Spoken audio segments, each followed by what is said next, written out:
And we get that the electric potential due to a single point charge is equal to kq over r for a point charge.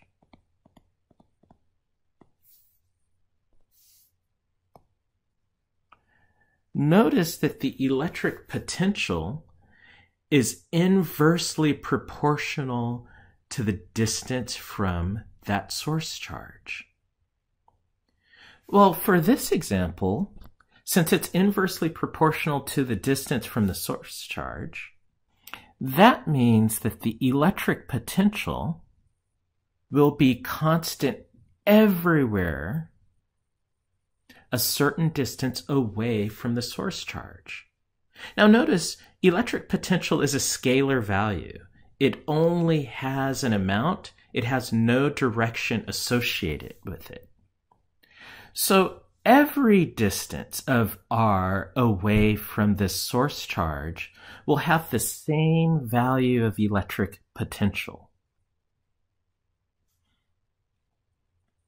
Let's call this V1 for the electric potential at a distance R1 away from our source charge.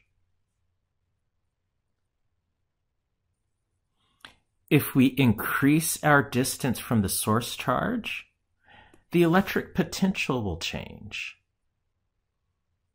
If we increase our distance even more, the electric potential will change. In fact, since electric potential depends on distance,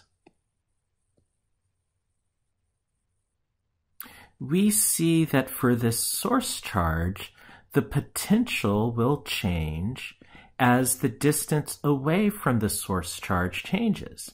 And notice that every circle that I've drawn here of a particular radius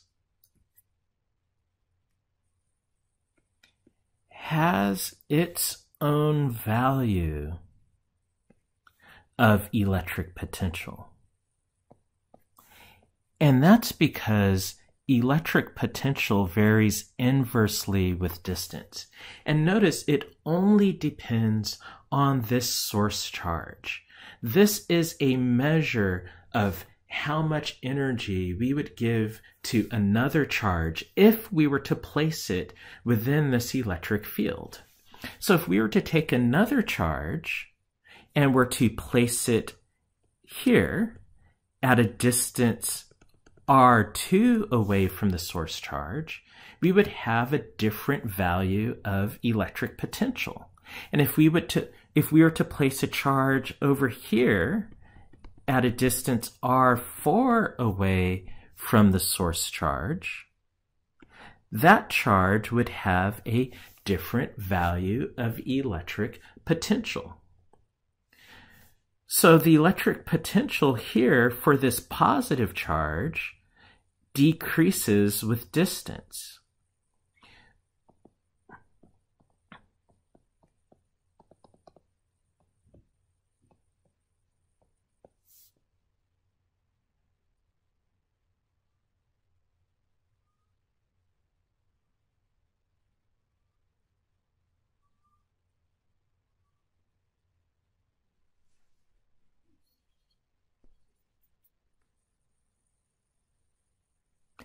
So electric potential due to a source charge Q is defined as the potential energy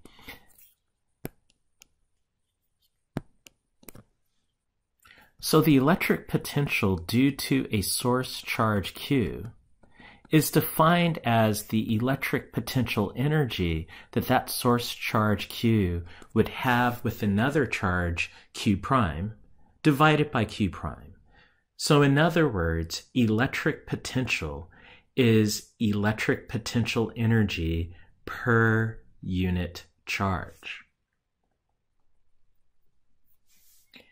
As we've seen, if the source charge is a point charge, the electric potential varies inversely with distance.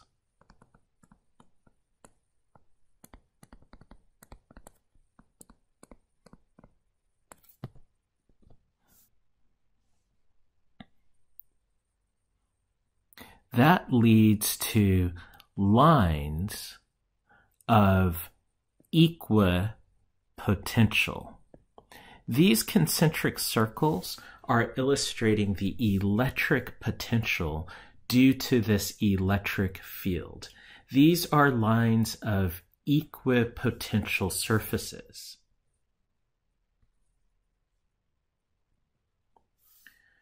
So what does that mean, an equipotential surface?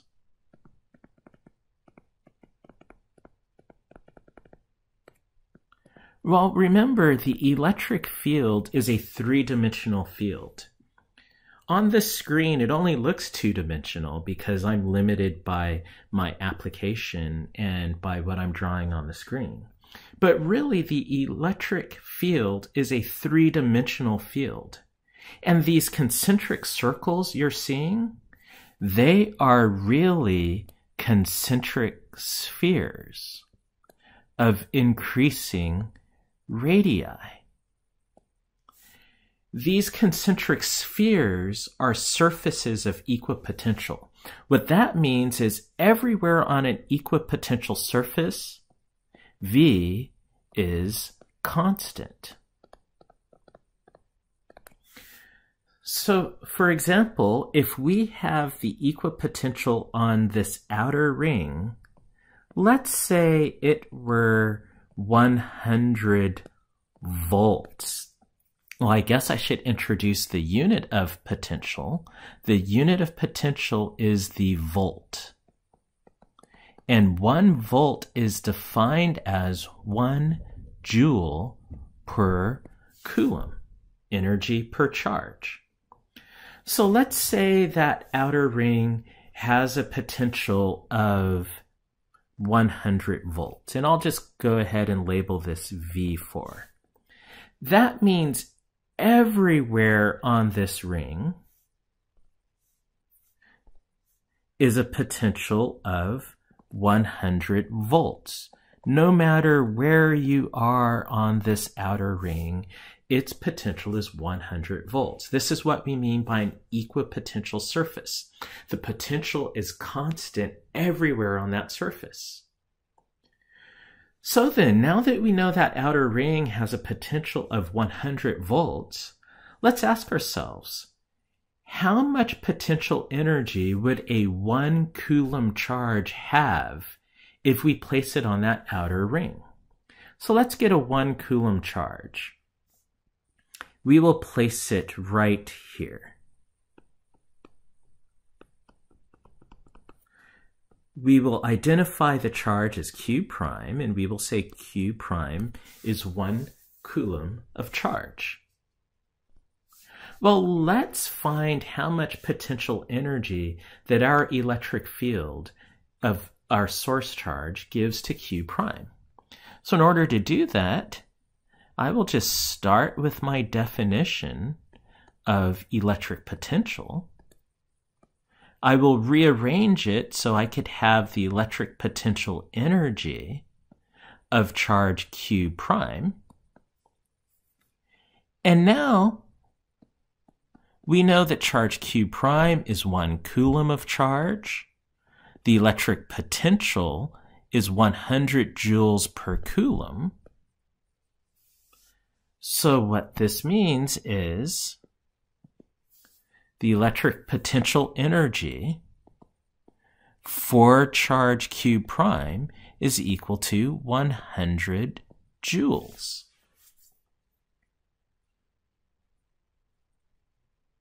Now you might be wondering, well, what if we had a different charge located at a different location on surface 4? So let's have a charge Q, we'll just call it Q double prime, and let's say Q double prime is a 10 coulomb charge. Let's say Q double prime is a 2 coulomb charge. Well, let's see how much potential energy that Q double prime has in this field. Q double prime, and I'll just signify this with a subscript Q double prime, The potential energy of Q double prime is equal to the product of Q double prime's charge and electric potential at that point. In this case, this is 2 coulombs of charge times 100 joules per coulomb of electric potential. The electric potential energy of Q double prime is twice that of Q prime because it has twice the charge. So the electric potential in this region of space due to source charge Q will give different charges different amounts of potential energy based off of the magnitude of the charge and based off of which equipotential line they're on. So let's take a third charge, and let's place this third charge right here. And let's say this third charge is in the amount of, and these primes are starting to get annoying, and oops, it looks like I lost my circle, but that's okay. I'll just call this third charge Q3, and let's say Q3 has a value of -3 coulombs. Well, let's see how much potential energy that Q3 is given. Well, the potential energy on charge 3, or given to charge 3, is equal to the product of the charge times the potential on that equipotential surface. I'll call that equipotential surface surface 2 of radius R2, and surface 2 has a potential of, we will say 300 volts.